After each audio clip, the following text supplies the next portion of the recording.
What's up, HAH family? Back at it again with another video. In our previous video for the S2000 coilovers and strut removal install, we had a comment where someone wanted to get a tool review for as far as a Honda technician on tools that we use day in and day out. With that, we are at Honda Cars of McKinney, so if you are trying to get into the field, it's one of the best dealerships in town. So come holler at us and get your career rolling. With that though, let's get into the video.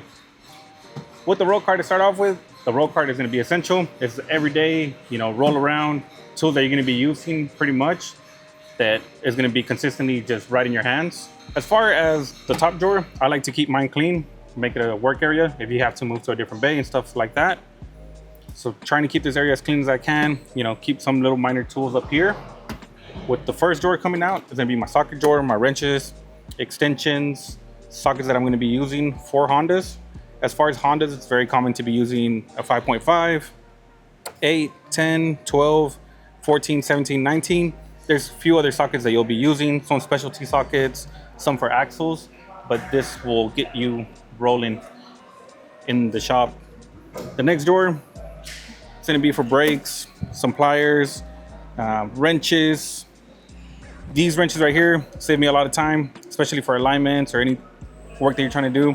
I do have open-end wrenches, which we'll check in a little bit in my bigger box. But again, this is just kind of a setup of a mini cart that you want to be able to work and get things done. The last drawer is going to be the electronics. As far as electronics, I have Milwaukee. You can get Snap-on, you can get Matco. Find whatever tools are suitable for you and also shop around. Sometimes you can find bundles and deals at Home Depot, Lowe's, Cornwell. Snap-on will also have deals, Mac Tools, Matco. So just check them on their flyers if you're trying to get into it. If you are starting off, one thing to recommend before you get into a bunch of tool depth would be, again, looking for those promos. You can check Harbor Freight. We do have one here locally that some guys are starting off with. So it's a great recommendation to get them, and you can warranty at any given point with them. So look it in, talk to your master tech that's in the shop to see what tools they're using, depending if you want to go to a different industry like Ford, Chevy, any of other brands that are out there that you would like to start at. They would have the best experience on what tools you're going to be needing consistently to work on those vehicles. With that, we'll keep on going and checking out the big box. All right, now to the big box. So in the big box, it's going to be more sockets that I have, my torque wrenches, specialty tools that you might see, little things that I hold on to in here that I know I'll need in occasions, but don't really use as often. With that, we'll keep on going through. Feeler gauges. Sometimes when my low hammer doesn't handle the power, then I gotta use this bad boy. This tool is very useful for valve adjustments. Trim tools, air hammers, some picks.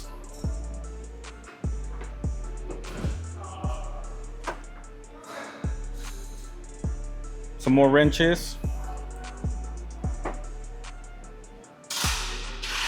With that are going to come the big wrench sets.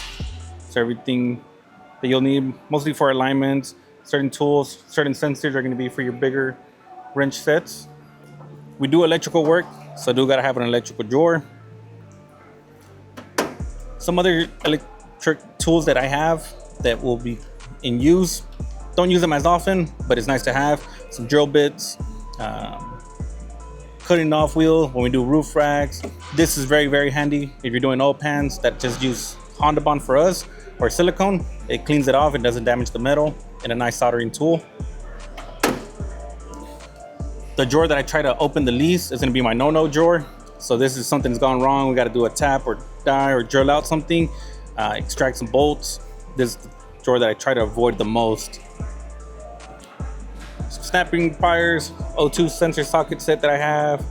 This is for some of our non-Hondas that we sometimes get in the shop.